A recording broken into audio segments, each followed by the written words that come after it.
NEET പരീക്ഷയുടെ ക്രമവിരുദ്ധമായ നടത്തിപ്പിന്റെ ഉത്തരവാദിത്വം ഏറ്റെടുത്ത കേന്ദ്ര വിദ്യാഭ്യാസ മന്ത്രി ധർമ്മേന്ദ്ര പ്രധാൻ രാജിവെക്കണമെന്നാവശ്യപ്പെട്ട് ഡിവൈഎഫ്ഐ പ്രവർത്തകർ ഗുരുവായൂർ റെയിൽവേ സ്റ്റേഷനിലേക്ക് മാർച്ച് നടത്തി. നീതിയാണ് വേണ്ടത്, ലാത്തിയും ഗ്രേഡുമല്ല എന്ന മുദ്രാവാക്യമുയർത്തി ഡിവൈഎഫ്ഐ ചാവക്കാട് ബ്ലോക്ക് കമ്മിറ്റിയുടെ നേതൃത്വത്തിൽ പടിഞ്ഞാറേ നടയിൽ നിന്ന് ആരംഭിച്ച മാർച്ച് റെയിൽവേ സ്റ്റേഷന് മുന്നിൽ പോലീസ് തടഞ്ഞു. തുടർന്ന് പ്രവർത്തകരും പോലീസും തമ്മിൽ ഉന്തും തള്ളുമുണ്ടായി. ഉടൻ തന്നെ മുതിർന്ന നേതാക്കൾ ഇടപെട്ട് പ്രവർത്തകരെ ശാന്തരാക്കിയതിനാൽ അനിഷ്ട സംഭവങ്ങൾ ഒഴിവായി. തുടർന്ന് പ്രവർത്തകർ റോഡിൽ കുത്തിയിരുന്ന മുദ്രാവാക്യം വിളിച്ച് പ്രതിഷേധിച്ചു. പ്രതിഷേധ സമരം എസ്എഫ്ഐ ജില്ലാ സെക്രട്ടറി ടി അഭിജിത്ത് ഉദ്ഘാടനം ചെയ്തു. ഡിവൈഎഫ്ഐ ജില്ലാ കമ്മിറ്റി അംഗം ഹസൻ മുബാറക് അധ്യക്ഷത വഹിച്ചു.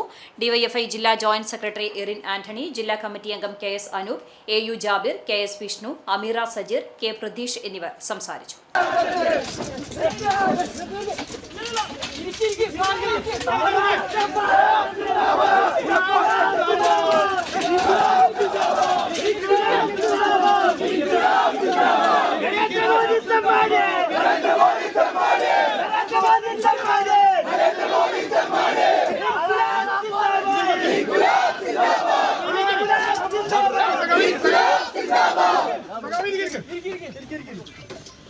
मुद्रा